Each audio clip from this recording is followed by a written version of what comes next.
প্রিয় সপ্তম শ্রেণীর শিক্ষার্থীরা, শুভেচ্ছা নিও। আজকে আমি তোমাদের 2025 সালের বিজ্ঞান বিষয়ের নতুন বই থেকে 13তম অধ্যায় এর অনুশীলনী থেকে বহু নির্বাচনী প্রশ্নের সমাধান করে দেব। প্রথমে তোমাদের বলবো, যারা আমার চ্যানেলটি সাবস্ক্রাইব করো নাই তারা আমার চ্যানেলটি সাবস্ক্রাইব করবে এবং আমার সাথে থাকবে। তাহলে চলো আমরা ক্লাস শুরু করি। 13তম অধ্যায় বহু নির্বাচনী প্রশ্ন।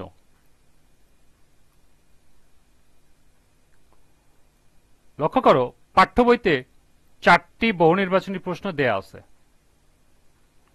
প্রথমে এই 4টি বহু নির্বাচনী প্রশ্নের সমাধান করব, এরপর আরো গুরুত্বপূর্ণ কিছু বহু নির্বাচনী প্রশ্ন দেখব এবং তার সমাধান করব। পাঠ্য বইয়ের বহু নির্বাচনী প্রশ্ন 1, কোনটি থেকে শহরের বাসা বাড়িতে পানি সরবরাহ করা হয়? নলকূপ, পুকুর, নদী, বিল। সঠিক উত্তর গ, নদী। 2, মাটি দূষণের কারণ হল 1, পলিথিন ও কীটনাশক, 2, আবর্জনা ও মৃত জীবদেহ এবং 3, রাসায়নিক সার ও কাঁচ। নিচের কোনটি সঠিক? ক 1 ও 2, খ 1 ও 3, গ 2 ও 3, ঘ 1, 2 ও 3। সঠিক উত্তর খ 1 ও 3।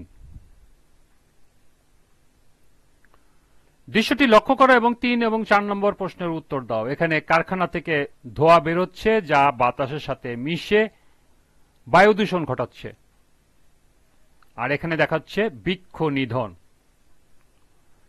3, দৃশ্যকল্পের ডাব্লু চিহ্নিত অংশে অনুপস্থিত কোনটি? Carbon dioxide, oxygen, chlorofluorocarbon, carbon monoxide. সঠিক উত্তর গ, ক্লোরোফ্লোরো কার্বন বা সিএফসি। 4, চিত্রে প্রদর্শিত ঘটনাটি পৃথিবীতে সংঘটিত হলে 1, ওজোন স্তর নষ্ট হবে, 2, অম্ল বৃষ্টির সম্ভাবনা বাড়বে এবং 3, গ্রিনহাউস প্রতিক্রিয়া সৃষ্টি হবে। নিচের কোনটি সঠিক? ক 1 ও 2, খ 1 ও 3, গ 2 ও 3, ঘ 1, 2 ও 3।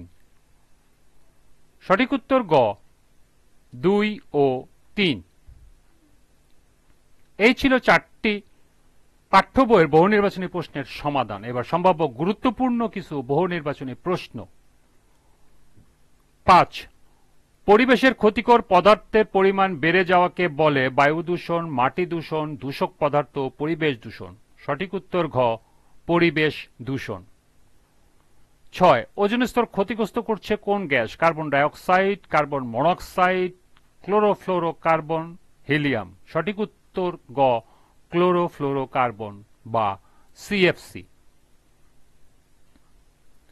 7, পরিবেশ দূষণের জন্য কে দায়ী? পশু পাখি, জীবজন্তু, প্রকৃতি, মানুষ। সঠিক উত্তর ঘ, মানুষ। 8, কোনটি অ্যারোসল থেকে নির্গত হয়? Carbon, CFC, carbon dioxide, sulphur dioxide. সঠিক উত্তর খ, সিএফসি বা ক্লোরোফ্লোরো কার্বন। 9, বায়ুমণ্ডল কার্বন ডাইঅক্সাইড গ্যাস বাড়লে কি হয়? তাপমাত্রা কমে যায়, সূর্য তাপ কম আসে, তাপমাত্রা বেড়ে যায়, অথবা সূর্য তাপ আসে না। সঠিক উত্তর গ, তাপমাত্রা বেড়ে যায়। 10, জীবের জীবন ধারণের জন্য অবশ্যই প্রয়োজন ক বৃষ্টি, নদী, পাখি, খ সাগর, অক্সিজেন, বালি, গ ঘরবাড়ি, গাছপালা, মানুষ, এবং ঘ মাটি, পানি, বায়ু। সঠিক উত্তর ঘ, মাটি, পানি, বায়ু।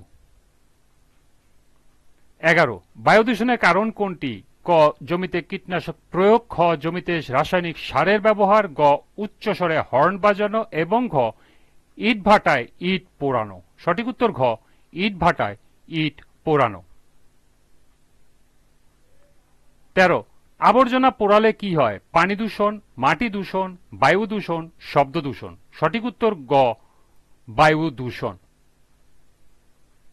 13, জমিতে রাসায়নিক সার ও কীটনাশক ব্যবহার কি দূষণ ঘটায়? মাটি ও বায়ু, পানি ও মাটি, পানি ও বায়ু, এবং সর্বশেষ আছে বায়ু ও শব্দ। সঠিক উত্তর খ, পানি ও মাটি। 14 পানি দূষণের কারণ কোনটি? ইট পোড়ানো, বৃক্ষ নিধন, গাড়ির হর্ন, কলকারখানার বর্জ্য। সঠিক উত্তর ঘ, কলকারখানার বর্জ্য। 15 মাটি দূষণের জন্য কোনটি দায়ী? কাপড়, চামড়া, প্লাস্টিক, কাগজ। সঠিক উত্তর গ, প্লাস্টিক।